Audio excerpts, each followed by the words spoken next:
Hello, everybody. My name is Beth Ahmad Almashdub, and for my contemporary tale presentation, I decided to look at Rapunzel and specifically Donna Jo Napoli's Zell to discuss the important themes and details included in the plot, as well as provide my own thesis of the subtle meanings of the retelling from the original Rapunzel to the current one, Zell by Donna Jo Napoli.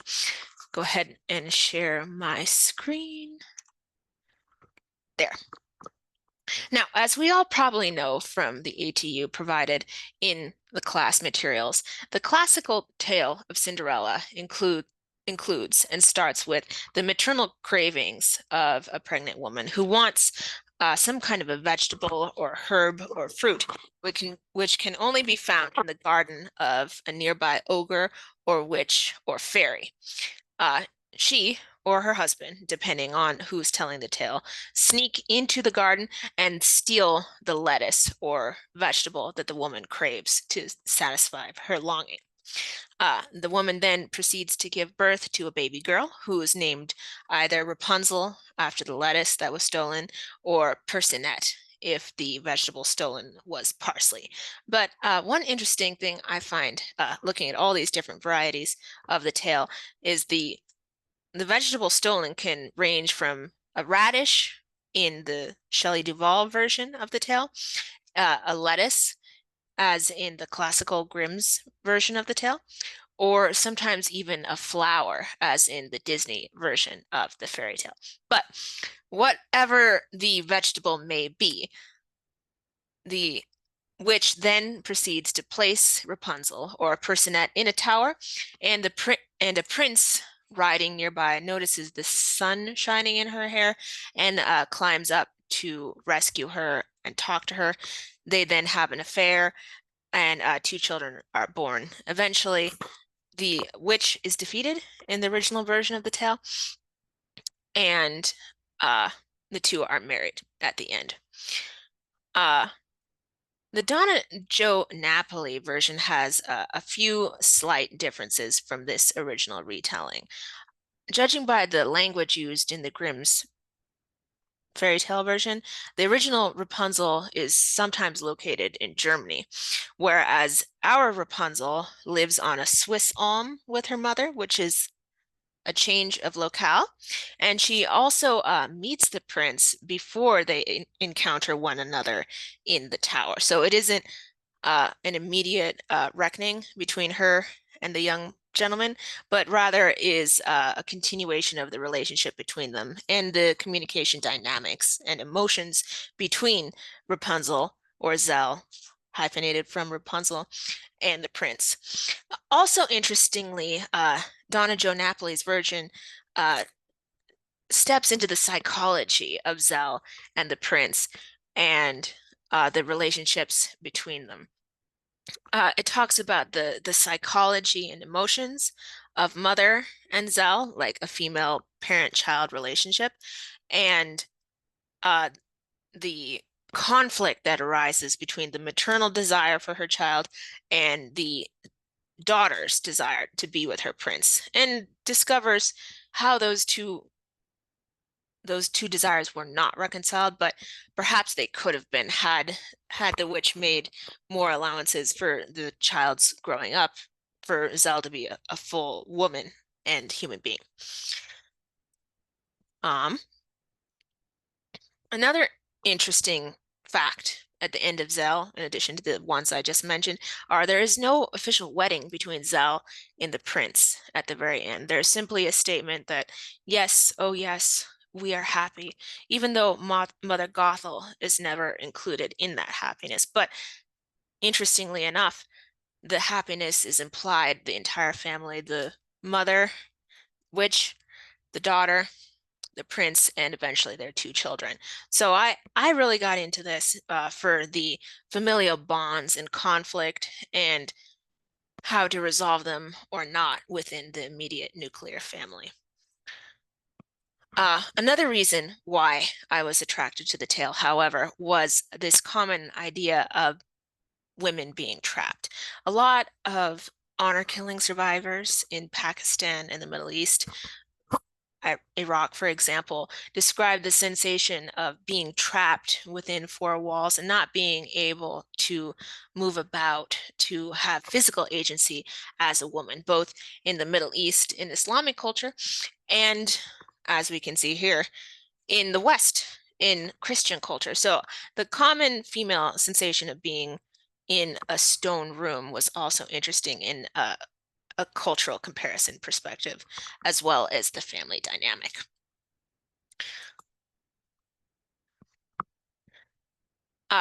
Some specific quotations from Mother Gothel that describe her desires that lead to the conflict with Zell are that she, the witch, didn't want to be envious of other women. She didn't want to long for a child. But as it so happened, the witch, Mother Gothel, was abandoned by her husband, who she married at a young age, and was unable to have a child. So she went about in life as a normal human being, no particular powers,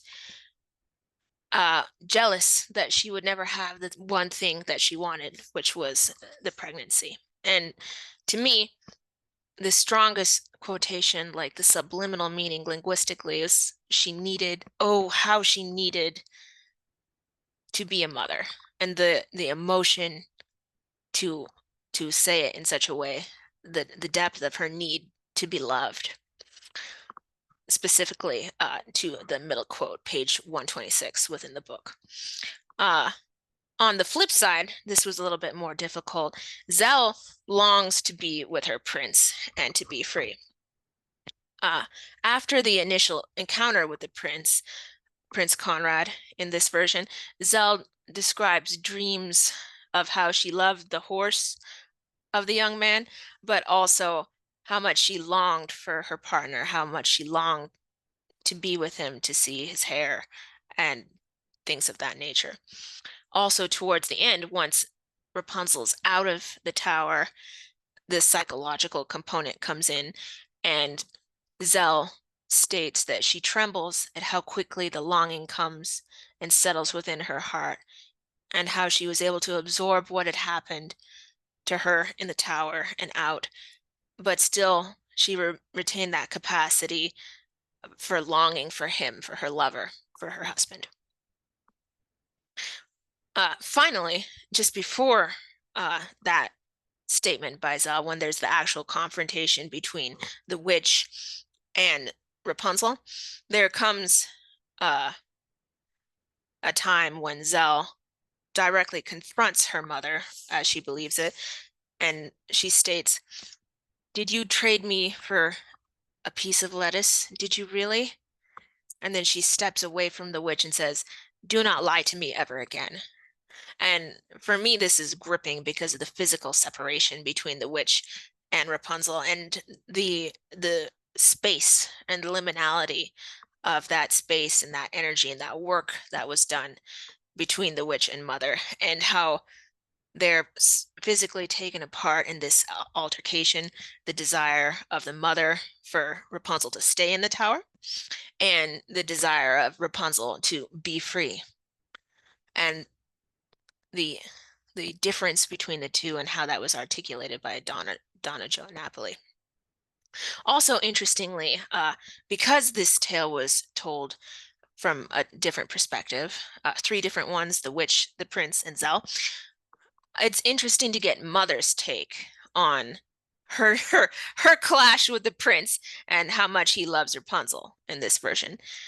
She says that she sees the prince without Rapunzel, and he has more agony than she knew a man could feel in his eyes because he wants her. And she knows that she never wanted to know what she hates knowing. He is the witch's soulmate. He loves Zell. What have I done? And hence we see the combat between what the prince wants and what the witch wants. So once again, we see the conflict between the two young people, their desire to be together, to be free, and the conflict with the parent to stay and potentially turn to evil because of the confines of the tower where she's in. Now, I think the reason why this tale in particular called to me when I first read it was because of this conflict between the generations. Um, Frequently in Western culture and in the Disney version of the tale, like the desires of the child are preeminent and that youthful rebellion are celebrated in a lot of retellings of Grimm's classic fairy tales. But in the Iranian or Islamic culture, there's a stronger um, desire for a child to conform with their parents' values.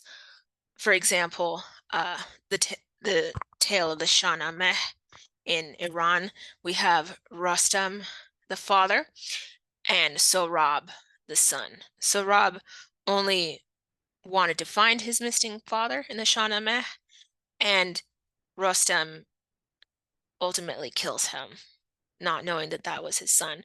Meanwhile, the son's intentions were pure all the time, and yet the father loved his child so prodigiously, not even knowing who he was. So I, as a person with a cultural background in both the Middle East and the West, it's interesting the conflict uh, between Eastern values of love and family and continuing the generations, while still including modern younger people's love to be together to continue that family dynasty, perhaps not in the way the parent intended. So it I really was fascinated by this in how to resolve family conflict over decision making and what core values we pass on and what we compromise, and that clash between parents both in the East and in the West. More specifically, with women, it's interesting the perception of good or bad. In most tellings of Rapunzel, the witch is bad and she has darker hair, whereas in almost every depiction, Rapunzel is a blonde. So we get the idea of good woman versus bad woman, and the parent is all evil and the child is all good. But because of the backlog that Napoli provides, she tried not to long for a child. She tried to reconcile herself. She came to understand the parent. We can begin to have a better portrayal of female relationships, be it mother and daughter, or in the case of the Wizard of Oz, a good witch or a bad witch, and a better idea of what makes a woman good or what makes a woman bad, as aside from blonde hair or dark hair, but how they act on their desires and how they relate to one another, and stronger female friendships that are not based on cattiness, but on how to come to a more equitable resolution, both internationally and nationally. So that's the main appeal of Zell, is the psychological reconciliation between parent and child, mother and daughter, and in my family, between Eastern values and Western values, uh, interpersonally and physically. Uh, Here my works cited, and I hope you enjoyed my presentation.